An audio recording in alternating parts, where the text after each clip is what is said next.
The recording slides I hope कि आप तो नजर आ रही यस सर, होंगी। स्टार्ट कर दिए। ओके, और स्लाइड्स भी नजर आ रही हैं। Yes sir. Okay, so let's move on to the next topic, which is how to use the kinematic equations which we have seen for the XYZ coordinate system for the analysis of a projectile. Okay, matric FSc में अगर हम बात करें तो आपने projectile के हवाले से कुछ इक्वेशंस जो है वो पढ़ी थी कि किस तरह टाइम पीरियड उस प्रोजेक्टाइल का फाइंड करते हैं, किस तरह आपने वेलोसिटी फाइंड करनी है, मैक्सिमम हाइट फाइंड करनी है, and so on. Although those equations can be applied on in this course as well. However, those equations were derived using some specific boundary conditions. ठीक है, तो आपने अगर तो वो बाउंड्री कंडीशन सेम हो, मसलन उसमें जो एक क्रिटिकल कंडीशन थी वो क्या थी कि जो प्रोजेक्टाइल आप लॉन्च कर रहे हैं that is being launched from the same level initial point two the same level final point, यानी आपका ये वाला जो लेवल था ये सेम होता था. अब इसमें फिर मैक्सिमम हाइट या आपका जो टाइम ऑफ फ्लाइट होता था वो आधा टाइम अप जा रहा होता था, आधा तो T/2 की मदद से आपने वो उसमें कुछ एजम्पशंस की हुई थी. यहाँ हम जो इक्वेशंस डिराइव करेंगे they are being derive for general terms. That is आपके पास जो प्रोजेक्टाइल हो सकता है वो इस पॉइंट से लॉन्च होके हो सकता है इस पॉइंट तक जा रहा हो, यानी उसका z लेवल जो है वो डिफरेंट हो, या y लेवल अगर आप कहते हैं xy कोऑर्डिनेट सिस्टम में y लेवल डिफरेंट हो. तो अब आपका जो मैक्सिमम हाइट वाला पॉइंट है वो हाफ टाइम में जो है वो रीच नहीं हो रहा होगा, रादर इस पोर्शन का टाइम कम होगा, इस पोर्शन का टाइम अकॉर्डिंगली उसी हिसाब से ज्यादा होगा. तो आप वो वाली इक्वेशंस कोशिश करें कि यहाँ इस्तेमाल ना करें, बल्कि यहाँ हम उन जनरल इक्वेशंस जो कि अभी हम काइनेमेटिक इक्वेशंस देखेंगे उसकी मदद से किसी भी प्रोजेक्टाइल वाले क्वेश्चन को जो है वो सॉल्व कर रहे हैं. Okay, so in order to develop the kinematic equations of a projectile, let us consider a projectile which is being launched from this point, which is our initial point, जिसको हम x naught, y naught position coordinates के साथ जो है वो represent कर रहे हैं. And this projectile is being launched from the initial point with a velocity v naught, और ये फिर इस पाथ को जो है वो फॉलो करता करता यहाँ तक जो है वो मूव कर रहा है. एट एनी पर्टिकुलर इंस्टेंट इसकी वेलोसिटी मैं कहता हूँ कि इस पॉइंट के ऊपर पोजीशन कोऑर्डिनेट्स एस एक्स और वाई के ऊपर आपके पास ये प्रोजेक्टाइल की वेलोसिटी जो है वो उसकी कंपोनेंट्स की फॉर्म में वी एक्स और वी वाई के तौर पे जो है वो डिफाइन है. And through out this entire flight this projectile is under a constant downward acceleration due to gravity, which is equal to a equal to minus g j meter per second square या feet per second square, जो भी set of units आप जो है वो इस्तेमाल कर रहे हैं. So whenever we neglect the air resistance, the only force which is acting on the projectile is its weight, which causes the projectile to have a constant downward acceleration due to gravity. इसका मतलब क्या है कि मैं वो जो constant acceleration equations हैं जो कि मैंने इससे पहले फर्स्ट टॉपिक में हमने पढ़ी थी, उन constant acceleration equations को मैं इस प्रोजेक्टाइल की एनालिसिस के लिए इस्तेमाल कर सकता हूं. अब मैं करूंगा क्या कि इस प्रोजेक्टाइल के मोशन को मैं इसके दो पोर्शंस में या दो कंपोनेंट्स में जो है वो डिवाइड कर लूंगा. One is the horizontal motion, the other one is the vertical motion, और फिर मैं उन कांस्टेंट एक्सेलरेशन इक्वेशंस को हॉरिजॉन्टल और वर्टिकल कंपोनेंट्स की फॉर्म में जो है वो अप्लाई कर रहा हूँ.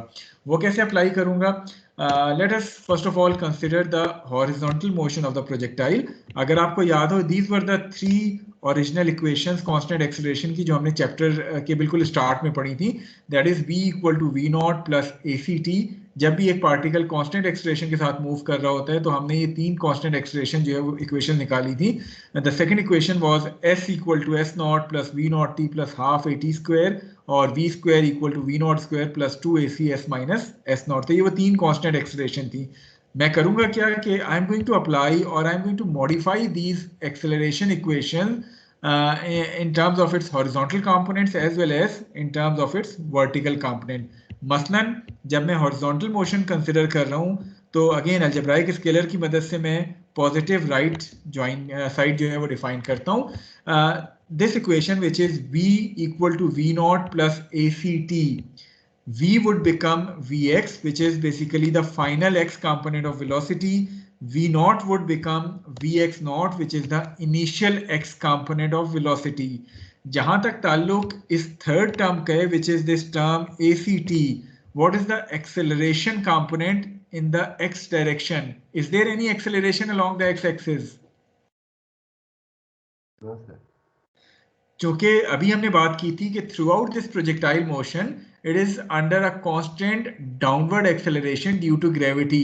तो वो एक्सेलरेशन चूंकि वाई एक्सिस की तरफ है या रादर माइनस वाई एक्सिस की तरफ है, तो एक्स डायरेक्शन में since there is no acceleration along the x axis, तो आपकी ये जो ए सी टी वाली टर्म है ये आपके पास जीरो हो जाएगी। इन अदर वर्ड्स आपके पास V X should be equal to V X not. इसी तरह अगर मैं इस थर्ड इक्वेशन की बात करूं, थर्ड इक्वेशन को अगर मैं देखूं तो अगेन ये वाली टर्म जो है वो मेरे पास जीरो हो गई, तो मेरे पास again V square equal to V not square जो है वो बन जाएगा V X equal to V X not. तो ये दोनों इक्वेशन जो हैं, ये वाली इक्वेशन और ये वाली इक्वेशन क्या रिप्रेजेंट करती है? ये रिप्रेजेंट क्या कर रही है कि जब भी हम किसी भी प्रोजेक्टाइल की एनालिसिस की बात करें, the x component of final velocity would be equal to the x component of initial velocity. In other words, there isn't going to be any change in the x component of velocity throughout the duration of this projectile motion. वजह क्या है कि चूंकि velocity define कैसे होती है, velocity is the rate of acceleration define कैसे होती है, it is the rate of change of velocity.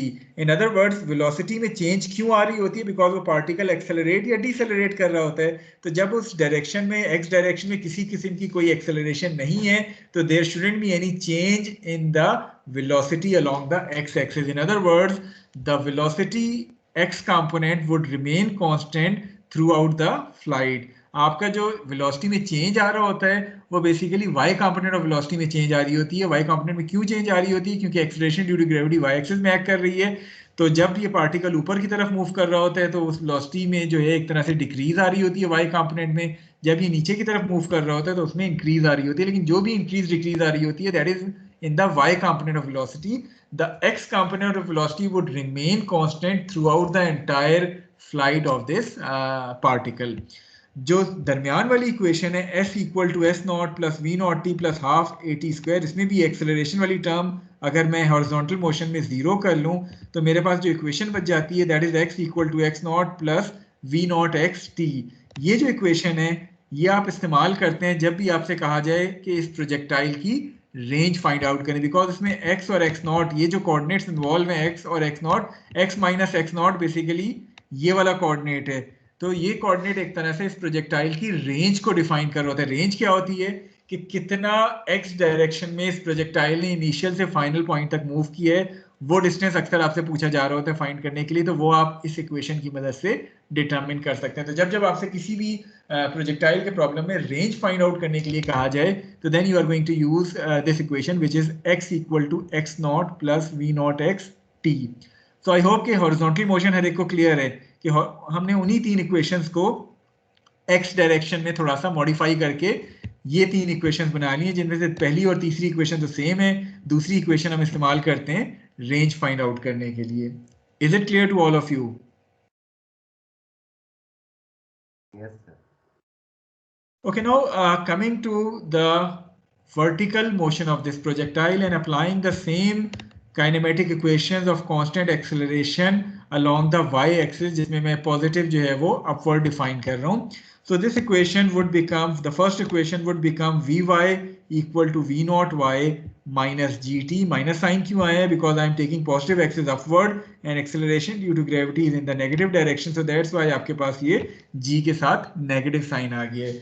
The second equation would become y equal to y naught plus v naught yt minus half gt square.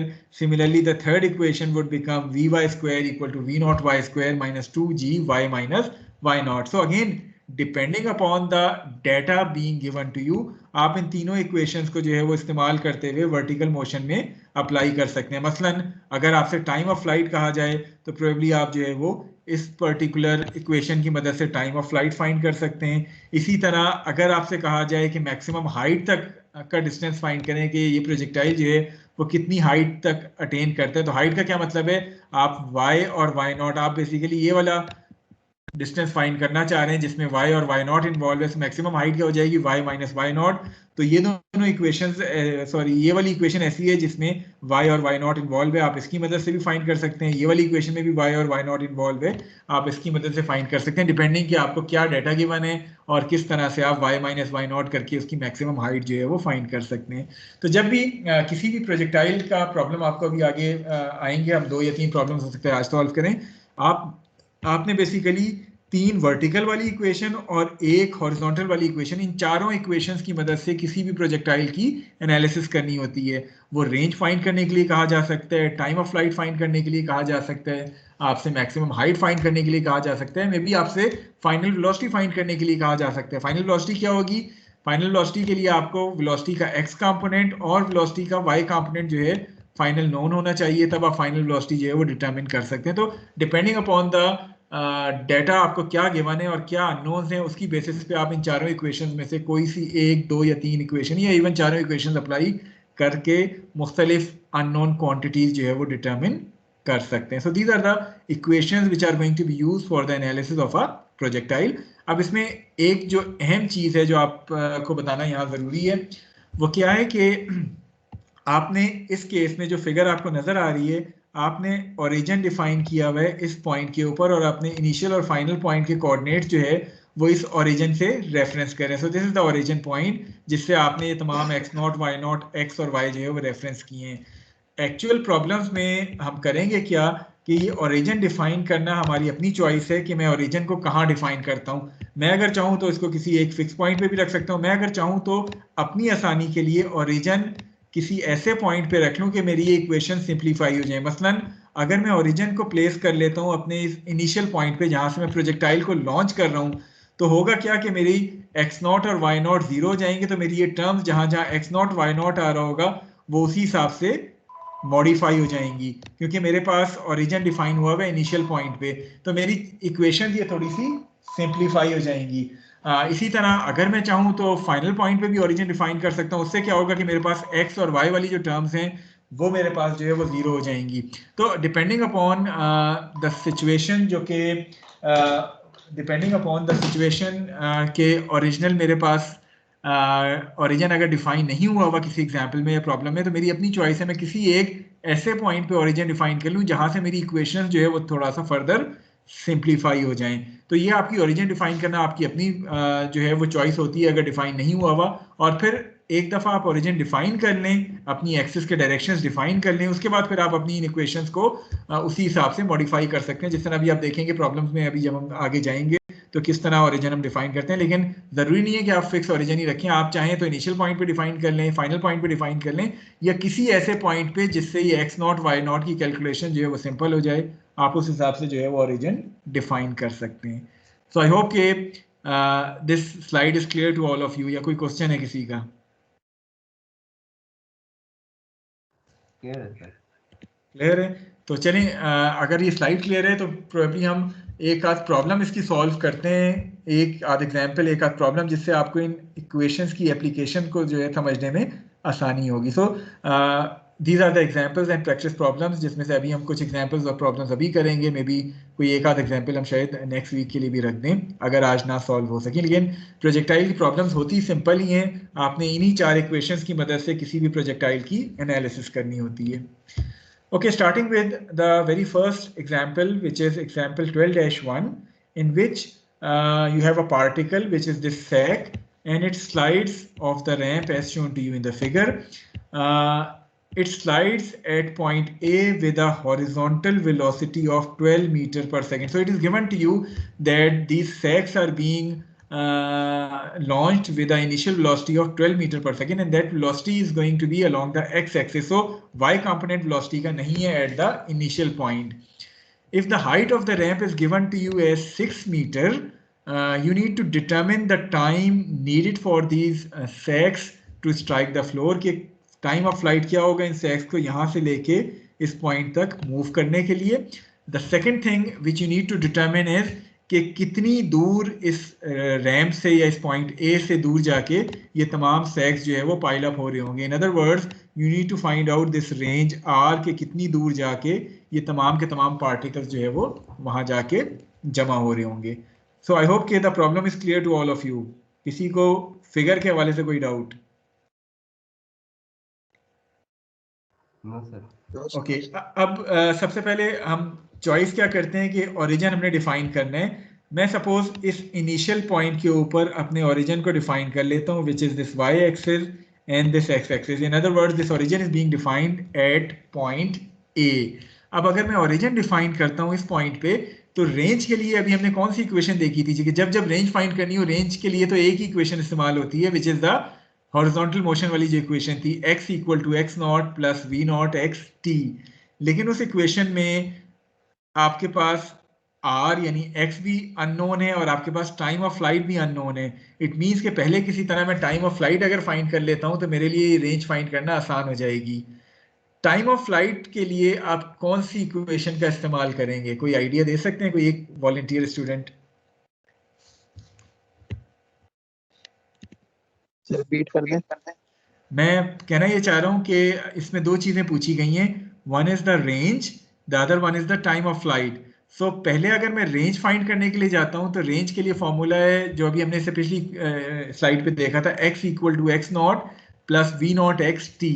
उसमें time भी आ रहा है, तो पहले हम किसी तरह टाइम फाइंड करेंगे तो हमें रेंज मिलेगी। टाइम के लिए हम वर्टिकल मोशन की इक्वेशन इस्तेमाल करेंगे, लेकिन वो कौन सी वर्टिकल मोशन की इक्वेशन है जिसकी मदद से मैं टाइम फाइंड कर सकता हूँ? इनिशियल हाइट हमें पता है कि 6 से फाइनल 0 होगी, तो हम वर्टिकल के वो हाइट वाला यूज करेंगे formula, which is y equal to y naught plus v naught yt minus half gt square. Is it so? Yes. ठीक है, so let us come to the solution of this problem. Again, I am defining the origin for the time being at point A. तो मेरे पास origin यहाँ रखने से मतलब क्या है कि ये आपके पास x और y initial point के ऊपर मैंने origin place कर लिए।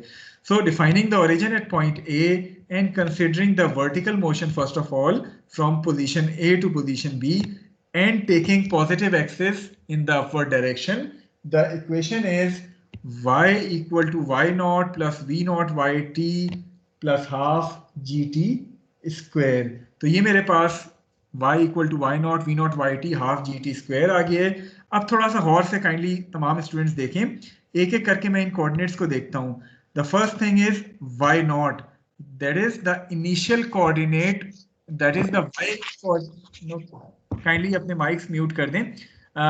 वाई नॉट से क्या मुराद है या वाई नॉट होता क्या था उस ओरिजिनल फिगर में? It is the y coordinate of the initial point being measured from the origin. अब चूंकि मैंने ओरिजिन ही वाई यानी पॉइंट इनिशियल पॉइंट पे प्लेस कर दिया, तो वाई नॉट क्या हो जाएगा? कोई एक स्टूडेंट जवाब दे। 0 हो जाएगा, क्योंकि मैंने ओरिजिन ही इनिशियल पॉइंट पे प्लेस कर दिया। इट मींस कि मेरे पास x नॉट y नॉट दोनों 0 हो जाएंगे, तो y नॉट को तो मैंने यहाँ 0 कर लिया। What is the y coordinate in the original figure? अगर हम देखें y कोऑर्डिनेट क्या होता था, it is basically the y coordinate of the final point being measured from the origin. So अब आपका फाइनल पॉइंट जो है वो ये पॉइंट B है। इट मींस कि आपका y कोऑर्डिनेट जो है वो बेसिकली ये वाला कोऑर्डिनेट है, जो कि मैग्नीट्यूड तो इसका 6 के बराबर है, लेकिन चूंकि आपका फाइनल पॉइंट इनिशियल पॉइंट के डाउनवर्ड लाई करता है, तो द डायरेक्शन और अलजेब्राइक स्केलर की जब मैं बात करूं तो आपके पास y जो है वो -6 हो जाएगा। आई होप कि ये दोनों चीजें क्लियर हैं हर एक को। चूंकि आपने ओरिजिन डिफाइन किया एट द इनिशियल पॉइंट, तो उस ओरिजिन की वजह से y नॉट 0 हो गया और y आपके पास -6 हो गया। Is it clear? Yes sir. Okay, v naught y, चूंकि the projectile was launched from the initial point with a velocity of 12 meter per second that is directed towards the x-axis, so initial velocity का y component 0 होगा, जिसकी वजह से आपके पास ये वाली term भी जो है वो 0 हो जाएगी। और हाफ जी टी स्क्वायर में आपने हाफ और -9.81 टी स्क्वायर यूज कर लिए। So once you solve it, the time comes out to be 1.106 seconds. So this is going to be the time of flight when one individual sac which is being launched from point A at a speed of 12 meter per second along x-axis is going to reach point B. यहाँ तक कोई चीज जो आप पूछना चाहते हैं, कोई स्टूडेंट जो पूछना चाहे? Okay, now once you have found this time, अब हम हॉरिजॉन्टल मोशन की बात कर लेते हैं। तो हॉरिजॉन्टल मोशन जो कि रेंज के लिए इक्वेशन आती है, वो आपकी ये इक्वेशन आती थी, x minus X not x equal to x not plus we not x T. So इसमें x क्या हो जाएगा, ये आपका रेंज हो जाएगा, x नॉट क्या हो जाएगा, वो 0 हो जाएगा, जिस तरह अभी बात हुई है कि आपने इनिशियल को डिफाइन किया हुआ है। वी नॉट एक्स आपके पास गिवन है कि ये प्रोजेक्टाइल इनिशियली 12 मीटर पर सेकंड के साथ लॉन्च हुआ है, टाइम आपने फाइंड कर लिया in the step 1। So overall the range comes out to be 13.272 meters. So इतने डिस्टेंस पे जाके तमाम सैग्स जो है they are going to pile up. Is it clear, या कोई क्वेश्चन आपका जो अभी तक की डिस्कशन के हवाले से पूछना चाहते हैं? अब चलें, मैं सिर्फ आपकी अंडरस्टैंडिंग को बेहतर बनाने के लिए करता क्या हूं कि मैं कहता हूं मैं ओरिजिन जो है वो पॉइंट ए के ऊपर डिफाइन नहीं करता, रादर मैं ओरिजिन डिफाइन करता हूं इस पॉइंट सी के ऊपर। आई होप कि फिगर विजिबल है हर एक को। अब मैं ग्रीन के साथ जो ओरिजिन डिफाइन कर रहा हूं, मैंने ओरिजिन पॉइंट ए के बजाय पॉइंट सी के ऊपर डिफाइन किया है। Is it clear? अब जरा देखें इक्वेशंस में क्या चेंज आनी चाहिए। अब बताएं वाई नॉट, ये अगर मैं पहली इक्वेशन की बात करूं, now in this equation what should be the value of y naught now? Sir 6 होगी। 6 होगी, बिकॉज आपका इनिशियल पॉइंट ये है, सो आपका वाई नॉट बेसिकली ये डिस्टेंस हो जाएगा, और चूंकि ये पॉजिटिव वाई एक्सिस की तरफ है, so this would become 6। What about the y coordinate in this case? 0। Y coordinate आपका यहाँ 0 हो जाएगा। अगेन जब आप 6 को इस तरफ लाएंगे तो -6 और आपकी जो ओरिजिनल इक्वेशन है वही बन जाएगी। तो फर्क कोई नहीं पड़ता आप ओरिजिन कहाँ डिफाइन कर रहे हो। कोशिश किया करें कि अगर ओरिजिनल फिगर में ओरिजिन डिफाइन नहीं है तो जिस पॉइंट पे आप कन्वीनियंट फील करें उस पॉइंट पे ओरिजिन डिफाइन कर लें। जनरली वो पॉइंट या इनिशियल पॉइंट होता है या फाइनल पॉइंट होता है, ताकि आपका at least x naught y naught 0 हो जाए या एक्स वाई 0 हो जाए, ताकि आपकी इक्वेशन उसी हिसाब से थोड़ा सा सिंप्लीफाई हो जाए। क्या एक्स वाली इक्वेशन में इस ओरिजिन के हिसाब से कोई चेंज आनी थी? No sir. क्योंकि x का तो आपने ओरिजिन हिलाया ही नहीं है, वो बेशक आप यहाँ प्लेस करें या यहाँ प्लेस करें, दोनों सूरतों में आपका x नॉट जो है वो 0 होगा। लेट अस सपोज कि मैं ओरिजिन यहाँ प्लेस करता, सपोज मैं ओरिजिन यहाँ प्लेस कर देता which is my final point, तो क्या अब x में कोई चेंज आनी थी? Yes sir. ये बताएं अब x क्या हो जाता अगर मैं ओरिजिन पॉइंट b के ऊपर डिफाइन करता?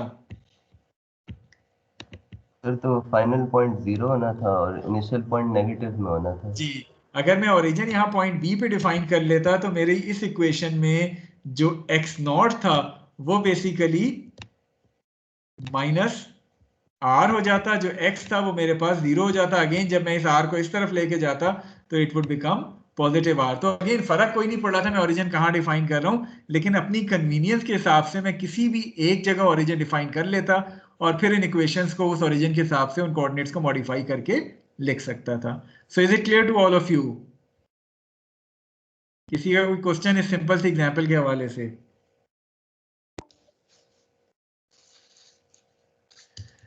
ओके, मूव करते हैं आखिरी एग्जांपल की तरफ आज, और उसके बाद फिर 10:30 बजे क्लास खत्म होगी। Moving on to a slightly complicated example, जिसमें आपके पास एक पार्टिकल है which is this motorcycle along with this person. The track for the racing event is designed so that the rider jumps off the slope at an angle of 30 degrees from a height of 1 meter at point A. So हो क्या रहा है कि एक race में ये जो rider है ये पॉइंट A से लॉन्च किया जाता है with a velocity having an angle of 30 degrees with respect to the x-axis. This point A is at a height of 1 meter from the ground as shown to you. During a race, it was observed that the rider remained in air for 1.5 seconds. In other words, आपको point A से लेके point B तक का जो time of flight है ये known है कि it is 1.5 seconds. So TAB is known to you, which is 1.5 second. You need to determine the speed at which he was traveling off the slope. So initial velocity यानी VA जो है उसका magnitude आपको known नहीं है, उसका angle आपको known है कि 30 डिग्रीज के ऊपर ये लॉन्च किया जा रहा है, लेकिन आपको इसका मैग्नीट्यूड जो है वो नोन नहीं है। So you need to find out कि कितने स्पीड के मैग्नीट्यूड के साथ VA के ऊपर ये लॉन्च होगा। The second thing which you need to determine is the horizontal distance he travels before striking the ground, कि ग्राउंड को स्ट्राइक करने तक इसने कितनी रेंज जो है वो कवर की होगी. So you need to find out this range R as well. The third thing which you need to determine कि कितनी मैक्सिमम हाइट तक ये राइडर जो है वो हवा में राइज करेगा. तो तीन चीजें आपने डिटरमिन करनी है.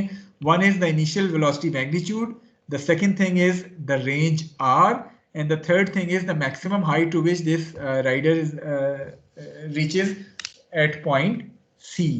I hope कि क्वेश्चन क्लियर है रेक को. क्वेश्चन में किसी को डाउट तो नहीं है कोई? No sir. Okay, now it's my choice now कि at what point should I define the origin.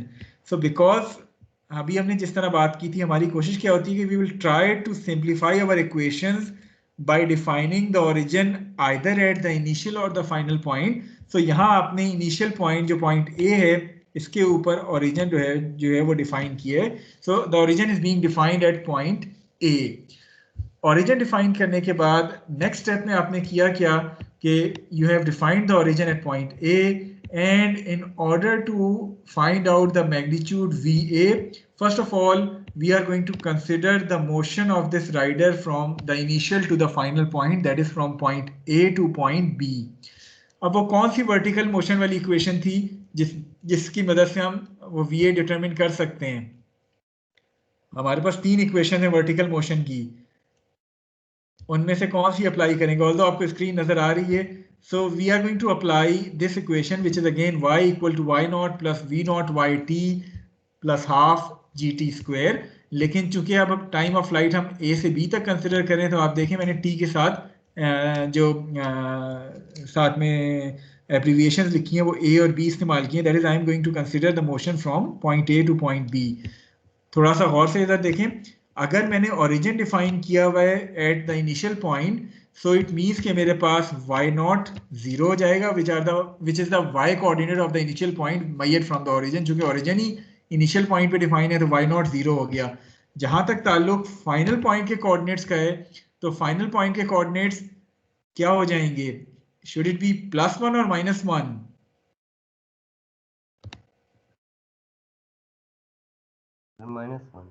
-1 because the final point is lying below the initial point. तो मेरे पास ये y जो है it is -1.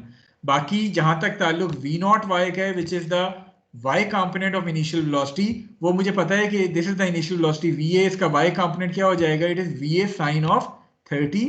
और टाइम ऑफ फ्लाइट मुझे पता है कि इस फ्लाइट का टाइम मुझे क्वेश्चन में गिवन था which was 1.5 सेकेंड. तो मैंने जब इस इक्वेशन को सॉल्व किया मुझे यहाँ से इनिशियल वेलोसिटी का जो मैग्नीट्यूड है वो मिल जाएगा which is 13.4 meter per second. So if this rider is being launched with a speed of 13.4 meter per second at point A at an angle of 30 degrees, तो फिर वो 1.5 सेकेंड में पॉइंट बी तक जो है वो पहुंचेगा. अब हॉरिजॉन्टल मोशन वाली इक्वेशन में अगर कंसिडर करूं x equal to x naught plus we not x t, मेरे पास इन इक्वेशंस के हिसाब से x नॉट 0 आ गया. जहां तक ताल्लुक x का है तो वो मेरे पास r हो जाएगा रेंज के बराबर. v नॉट x क्या हो जाएगा? यही 13.4 cos 30. मेरे पास v का x कंपोनेंट आ जाएगा इनिशियल वेलोसिटी का. टाइम ऑफ फ्लाइट मुझे गिवन है 1.5 second. So once I solve it मेरे पास जो है वो r आ जाएगा 17.4 मीटर. तो इसका मतलब क्या है कि इतनी दूर जाके ये राइडर जो है वो ग्राउंड को दोबारा टच करेगा at a distance of 17.4 meters. तो दो चीजें हमने फाइंड कर ली. One is the initial velocity magnitude, the other one is the time of the flight. अब तीसरी चीज रह गई विच इज कि कितना मैक्सिमम हाइट तक ये राइडर जो है वो राइज करेगा. तो मैक्सिमम हाइट हम कैसे फाइंड कर सकते हैं? कोई एक वॉलंटियर थोड़ा सा एक्सप्लेन कर दो. ऑल्दो यहाँ नजर भी आ रहा है लेकिन प्रोबेबली आपका जवाब इससे मुख्तलिफ भी हो सकता है.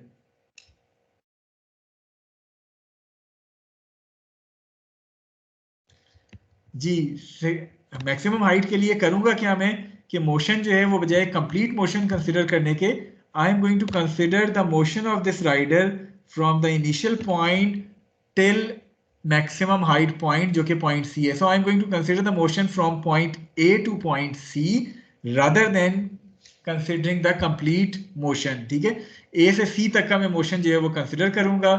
और y देखिए x वाली इक्वेशन तो अब इसमें अप्लाई करने की जरूरत नहीं क्योंकि आपको रेंज फाइंड नहीं करनी है. आपने बेसिकली मैक्सिमम हाइट फाइंड करनी है तो सबसे पहली बात तो ये मुझे बताएं कि क्या TAC TAB का हाफ होगा?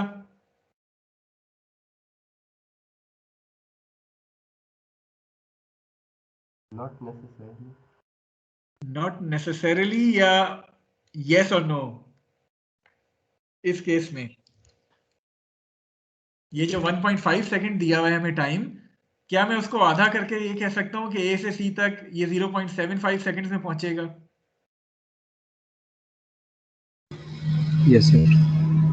नो, बिकॉज आपके पास सेम जो लेवल पे नहीं है। हाँ सेम लेवल पे नहीं है। अगर तो आपका मोशन यहाँ तक हो रहा होता तब तो आप उस 1.5 को आधा करते वो मैक्सिमम हाइट वाला टाइम आपको मिल जाता, लेकिन चूंकि आपका A और B का लेवल चेंज है, सो आपके पास यहाँ से लेके यहाँ तक का जो टाइम है it should not be equal to time from C to B। तो आप ये नहीं कर सकते कि आधा टाइम जो है वो कह दें कि A से C तक और बाकी आधा टाइम C से B तक गया है। इट मीन्स के आप के पास दो ऑप्शन हैं, या तो आप टाइम को इन्वॉल्व किए बगैर इस मैक्सिमम हाइट को फाइंड कर लें, या फिर आप किसी तरह TAC फाइंड करें और फिर जो है वो ये मैक्सिमम हाइट फाइंड करें। पहली सूरत क्या है कि मैं टाइम अगर इन्वॉल्व ना करूं, मोशन में A से C तक कंसिडर कर रहा हूं, तो मेरे पास ये इक्वेशन मौजूद है विच इज vy स्क्वायर या v square equal to v naught square plus 2ac y minus y naught. मैं इस इक्वेशन को अप्लाई कर लूं।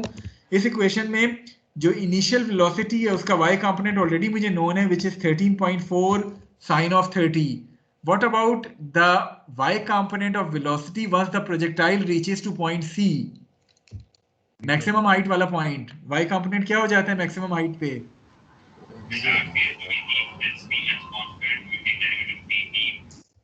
जी काइंडली अपना माइक म्यूट कर लें।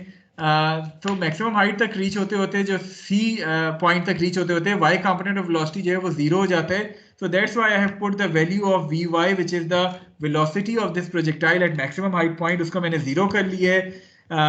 बाकी y क्या हो जाएगा? y एक तरह से चूंकि आपका ओरिजिन यहाँ डिफाइन हुआ है, दिस इज डिस्टेंस y जो ओरिजिन से लेके फाइनल पॉइंट का y कंपोनेंट है, it is going to be equal to h minus 1, y not आपका जीरो है। So once you solve it the maximum height comes out to be 3.28 meter. So ये वो height है जिस तक ये प्रोजेक्टाइल जो है वो लॉन्च होगा। Is it clear to all of you? अगर आप ऑप्शन 2 पे जाते तो सेकंड ऑप्शन क्या हो सकता था? TAC कैसे फाइंड करते आप?